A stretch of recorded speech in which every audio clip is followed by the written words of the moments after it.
Hello, Nahariim-Samadhi for JesusSpirituality under the auspices of the Interfaith, Interspiritual, Inclusively Compassionate group called Lotus of the Heart with the theme, Living in Love Beyond Beliefs.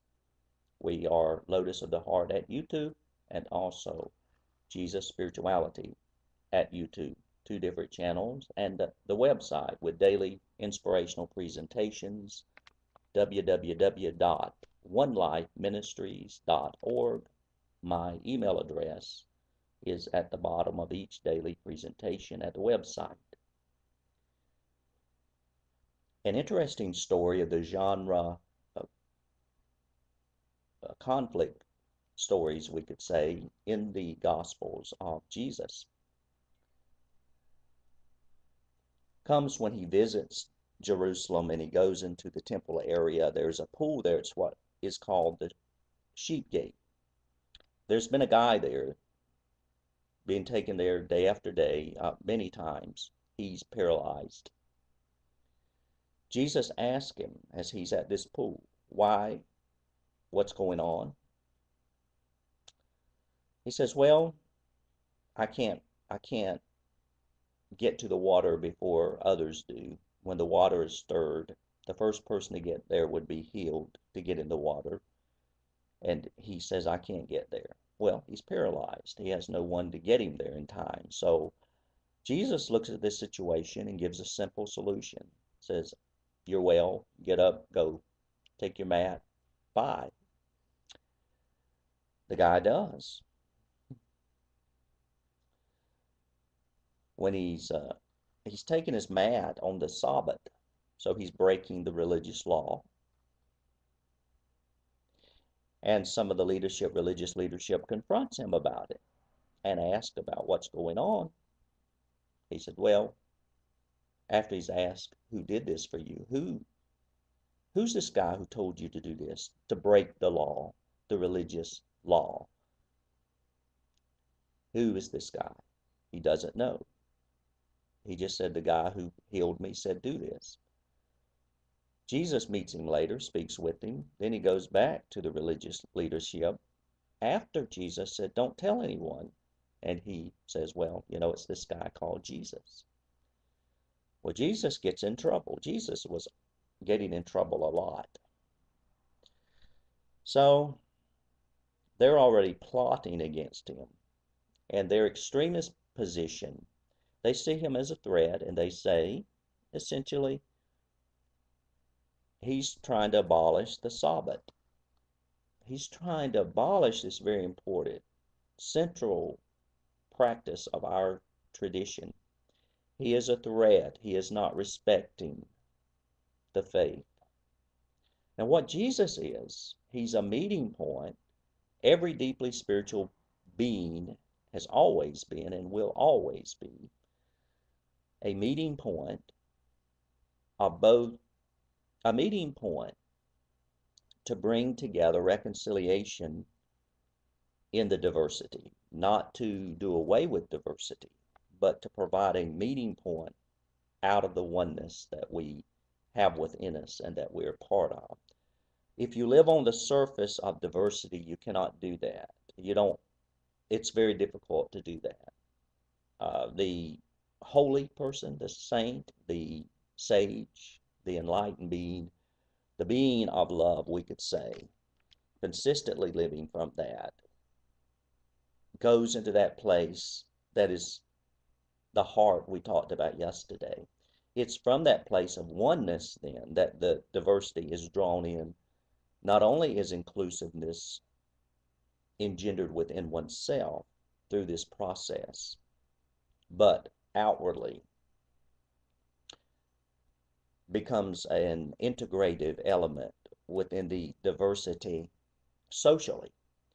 That is where the threat comes, because extremism, whether it's liberal extremism or conservative extremism, and both tend to be extreme, both conservatism and liberalism. And what I say to persons, you can be a fundamentalist on either side, because it's about extremism. I've gone to a liberal church in this community and I have seen extremism. I have gone to a conservative and I have seen extremism. So this false notion that because I am liberal or I'm progressive, therefore I'm not extremist, is completely misleading. I am not saying that all conservative persons or liberal persons or movements are extremists, but I am saying what I said. Extremism is extremism. Either way, and often liberalism is a reaction, manifest as a reactivity against conservatism, and likewise, conservatism finds its identity in its reactivity to liberalism. Now, the resolution of that is the oneness, it is the Spirit, and it is to embody what great teachers and leaders like Jesus embodied for us. The difficulty is a lot of this same extremism took form in the church, the institution that claims Jesus is its inspiration. And that created complexity, the same kind of complexity that Jesus is confronting in this story and other stories. His way was very simple. So how did we come up with all this doctrine, all this you must do, you can't do, this is what you believe, you don't belong if you don't believe it, and these complex trainings of priests and pastors and etc., etc., etc. How did such simplicity become so complex? I'm not saying it's all wrong. I'm saying that Jesus was a threat partly due to the simplicity of his life and message, what he embodied. And it attracted the non-complex, those who were not identified with the complexity of the system and who did not fit in. And he did not fit in. That's why the extremist aligned with politics to have him killed. And that is exactly also what extremism does. Extremism will align with politics to continue the oppression and ostracism of persons who do not agree with extremism. Now, if you want to look at the politics of the United States of America right now, as this country is headed toward an election, it is amazing, the conservatives, how they will take and utilize language, the language of conservative Christianity to get conservative Christians' votes. I mean, a guy may be a greedy, godless guy, but he can talk the extremism, and there will be many, many Christian conservatives who will vote for him because he said the right thing and because he knows how to get those votes. See, he knows how to get the votes. Say what the conservative, say what the extremist wants to hear. And this could be liberal too. This could be a candidate getting the liberals' votes. But the principal vote that many of these persons want right now, that they know could turn the election in their favor, in my estimation, is the conservative Christian vote. That's exactly what was done not by the present president, but the one before, who got reelected based on a conservative vote of the Christian community. So this is what happens in extremism. To be inclusively compassionate is not to be against conservatives, not to be against liberals. It's simply not to be against. If inclusion is against anything, it is against non-inclusion. It is against that, regardless of where it comes from, that will not honor diversity, that creates complex systems of religion and politics that oppress people that take persons away from the simplicity of life and freedom and the enjoyment of that freedom in life, that takes that away by literally also not only creating the systems that keep them oppressed, but train them in a learned helplessness not to challenge the system itself. So the system then must present itself in some sense as sacred, as God ordained, we could say, to help this learned helplessness to take place. So once a government can convince a people we are our political party, we are aligned with God, we are representing your religious values, etc., etc. See, then it's manipulating to create a learned helplessness or a dysfunctional dependency that happens. See, so what we need in literally Jesus, in a sense, was a social radical, we could say, but their conclusion is he's trying to abolish the Sabbath. That's said in the text, but he's not. Nowhere does Jesus try to abolish the Jewish faith or Jewish customs.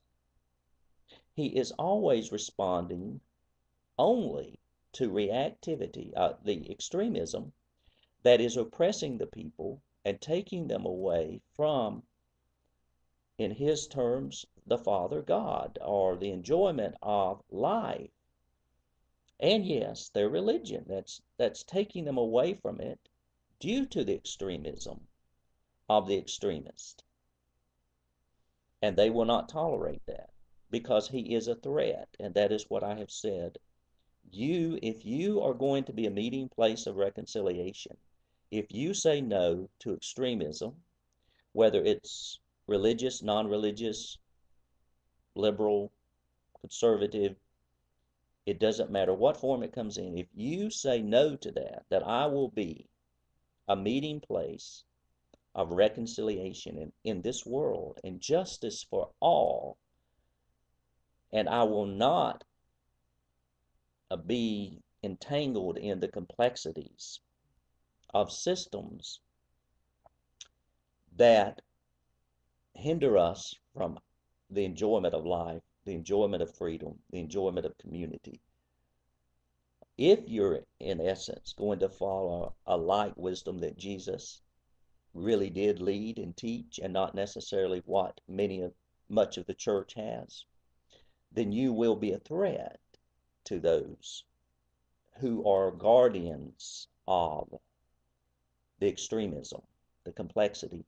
And that may be your husband or wife, or it may be your child or your parent, or it could be your church or your mosque or your synagogue or your priest or your imam or your neighbor or people that you work with. So what I say to persons is you don't create this. In a sense, you co-create it by your surrender into your heart that we talked about yesterday. Come back into your heart. Don't make an objective that you identify with liberals or conservatives. In fact, do not identify with any movement or any system, period. If you go to the Catholic Church, do not identify with the Catholic Church. If you're a Muslim, do not identify with Islam. If you are a Jew, do not identify with Judaism. I did not say do not honor your Judaism, your faith path, if it is Muslim, if it is Christian.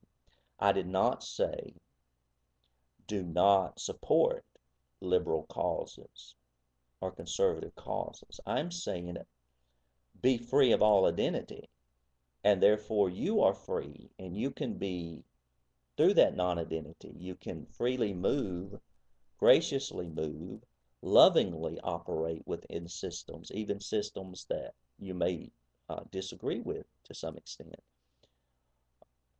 But you can be there because then you are living from spirit. You are offering to be, through your very presence, a gracious, simplified meeting place of, yes, love, of kindness, of compassion. And that's what we so desperately need in our world today and always. Thank you.